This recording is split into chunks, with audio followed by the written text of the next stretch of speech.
Barbershop conversation, guys. Feel free hit the subscribe button. So I just want to say 23 fights in a row, all of 2017, all of 2018, perfect fight predictions for a round of applause, standing ovation, black national anthem.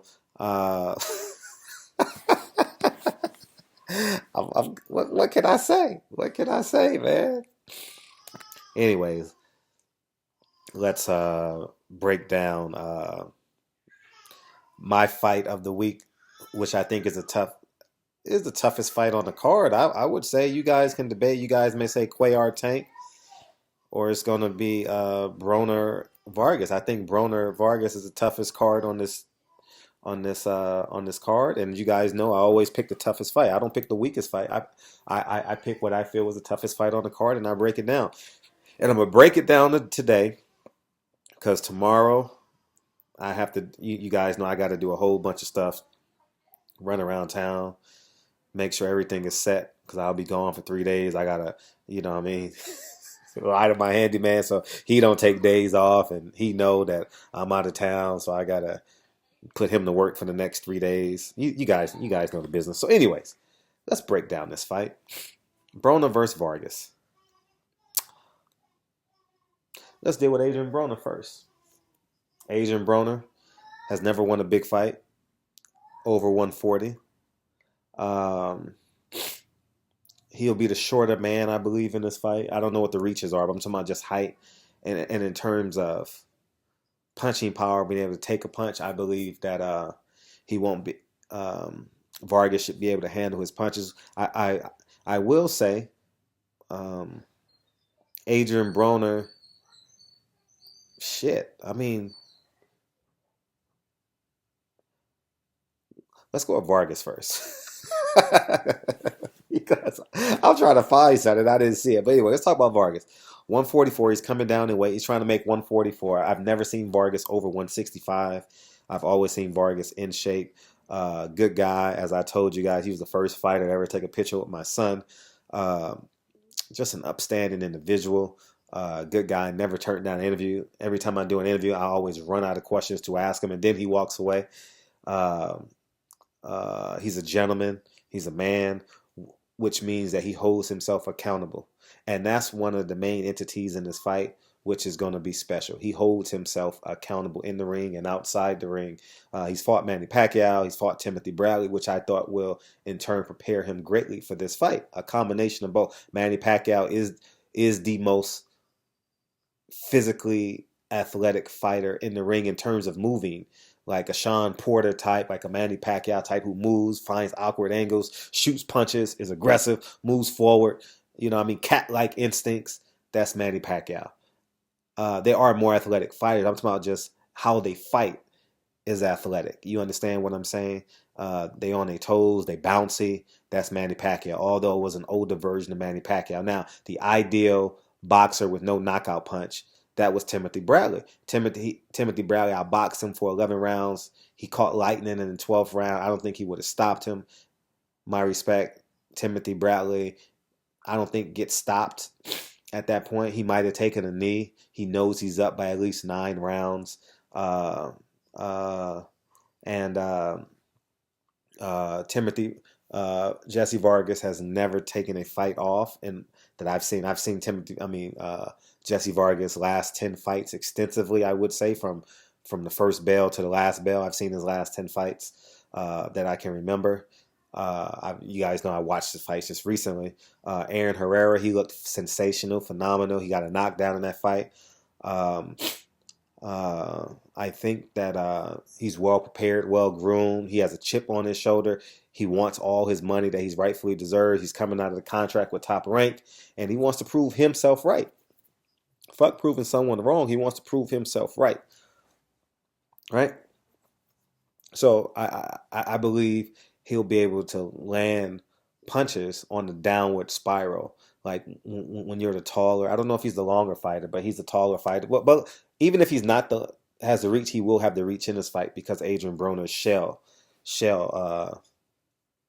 um, his Floyd Mayweather shell, Philly shell, whatever you want to call him, shoulder roll, whatever you want to call it. So he will have the longer reach because he'll be in a traditional boxer stance, which will in turn give him the reach advantage. And he'll be the more busy fighter. I believe he'll throw more punches. I think he'll land more punches in this fight. Uh, I don't know about the power punches because Adrian Broner's left hook will connect this fight. I don't know how powerful it will be. I think Jesse Vargas is just anxious and excited. He's looking forward to the fight. He sees Adrian Broner as an inferior man. I've competed against so many people that I've thought have been inferior men.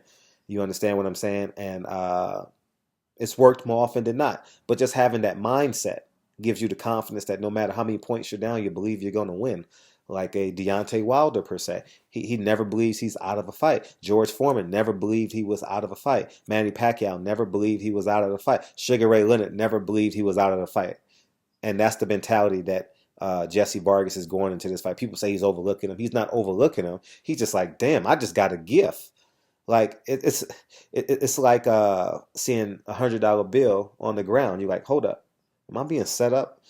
Is this a hidden camera show? You look around and you pick it up. You like, and then you look it up and then you give that. I hope no one sees me. You want to turn into Casper the Friendly Ghost for the next 30 steps, and you see if anyone looking, and you realize no one's looking. You just got $100. That's Jesse Vargas. He believes he got a gift. He goes from boxing purgatory to not getting an opponent to moving on to Al Heyman, fight Aaron Herrera in a good fight, good performance, to moving on to Adrian Broner, which he perceives as no risk. And in terms of the physical fight, it won't be a risk for him. Right? Now let's go to Adrian Broner. Adrian Broner, the can man. Adrian Broner, Mexican. Anybody can get it. Will that Adrian Broner show up? I don't know. Will his brush be in the ring? I don't know. Who's walking him out? I don't know. Which Adrian Broner will show up? I don't know. Now, when a person shows you who they are, you better believe them. Adrian Broner has had a great camp. I've told you guys, and I did a video on him Sunday. I thought he's had a phenomenal camp. I thought Cunningham has done a phenomenal job at keeping him off a world star. Now that says a lot about your expectations of a person. If your goal is to keep him off a world star, one of your goals is to keep him off a world star, and that's been the objective. One of the objectives. Adrian Broner, don't do shit, don't do nothing, stay calm. I'm going to get you to the finish line, but you can't do nothing stupid. Think about that for a second.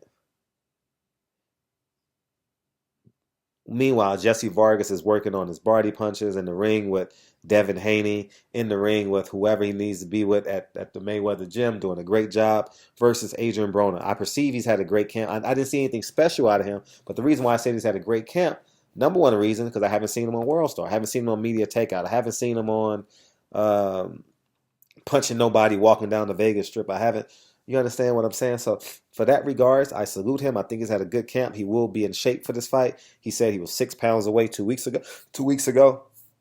So I expect nothing short of a 140-pound ready-to-go Adrian Broner. Now, let's get into Adrian Broner's skill set. Adrian Broner will be the shorter fighter in this fight. Adrian Broner will be the more unnatural 144 fighter in terms of Jesse Vargas has fought at 147. Jesse Vargas is a guy that can fight at 140 or 147, depending on the money, right?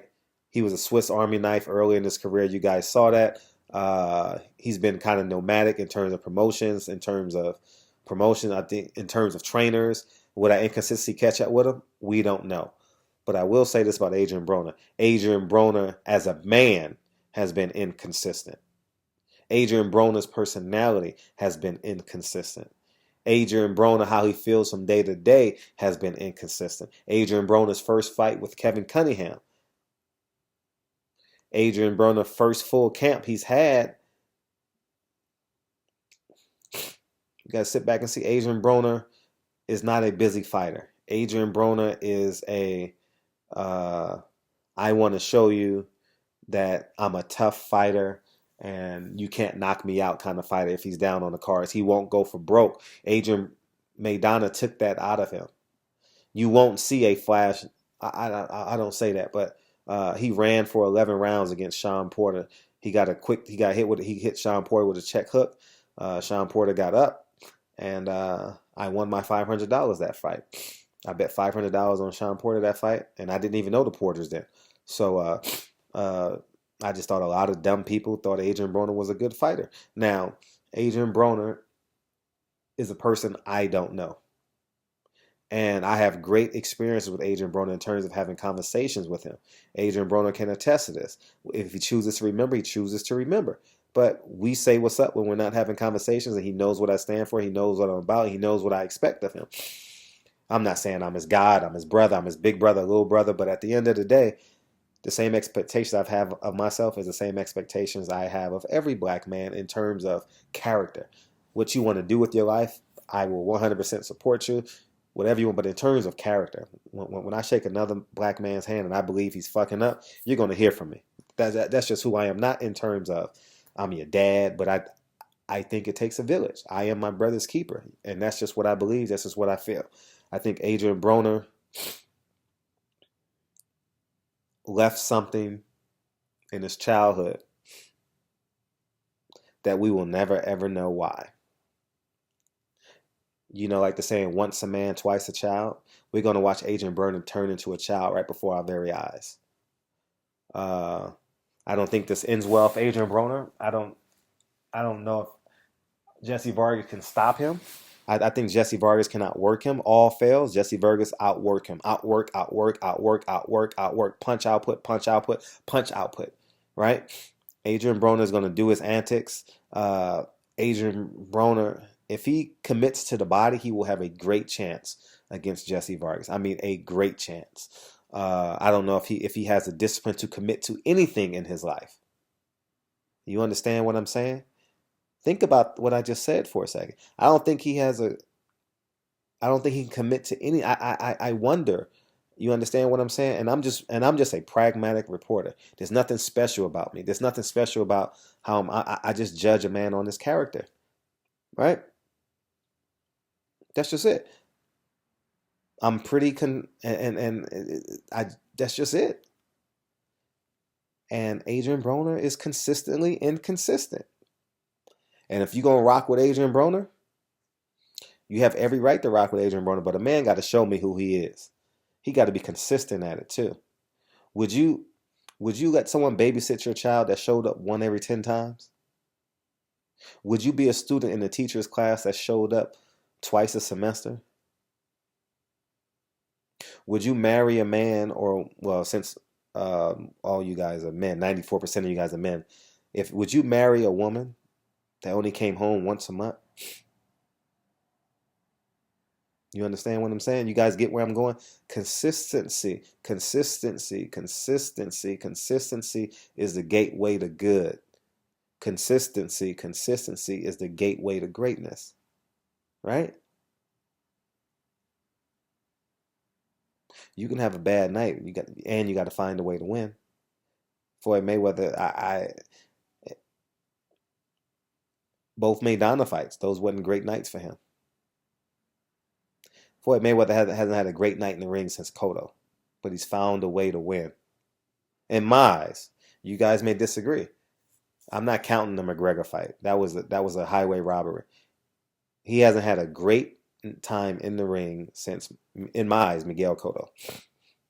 Everything else has been C to B plus, but he makes you look so mediocre that's how special he is. Adrian Broner can't make a fighter look average. Adrian Broner can't mentally wear on an opponent. Adrian Broner can't physically impose himself at the over 140. How can I pick him? I have Jesse Vargas winning the fight. And that's just it. I think Jesse Vargas wins. I think Jesse Vargas wins easily. I think Adrian Broner will coil into the person that he always is. A person that he has proven to be time and time again on social media and in real life.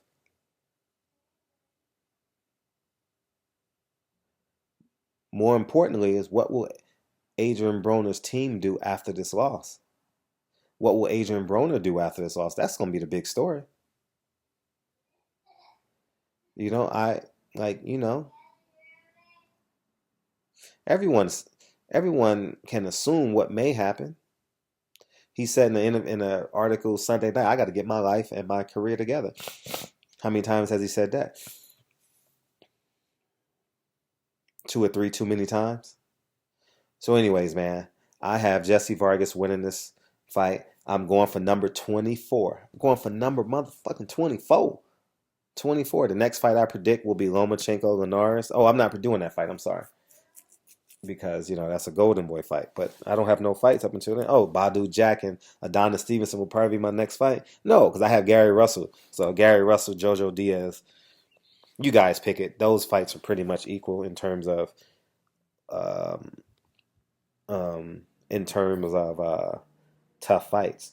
Is there another fight before them? Let's see, the 21st, 28th, Cinco de Mayo, the 12th. So I think those May 19th is the next time I'll be predicting a fight. Shit, I got time. I can do both predictions. I put myself out on a limb. 25 and 26. Perfect prediction. Oh, shit. If I get through this year with perfect predictions, y'all motherfucker. Oh, my God. I think a bookie might be calling me. I might start my own bookie system. I said that. Anyways, man. Barbershop conversation. I got Jesse Vargas winning for number 24. This will be number 24 in a row, guys. I haven't lost a fight since 2016. I haven't lost a fight since 2016, and I only pick the tough fights. I don't pick thank God I didn't do that fight. Jeff Horn, Manny Pacquiao. Right? I don't pick Centeno Charlo. I don't do predictions on those fights. I don't do predictions on Floyd Mayweather, Conor McGregor. Those aren't in my tallies. Trout Lara, which was the toughest prediction I've ever, not toughest, but which was the prediction that made me go against everything I believed in boxing. All y'all motherfuckers hit my DM calling me crazy. I got 20, 30 DMs. Y'all motherfuckers like, what the hell are you doing? You going down, Fred. Well, guess what? I didn't. I'm TBE of boxing predictions, man. I'm trying to tell y'all motherfuckers. Y'all just don't listen. Y'all just gonna go listen to another channel and listen, have them persuade you another way. And y'all gonna be like, and then y'all gonna come back Monday, Sunday morning and be like, damn, Fred, how do you do this?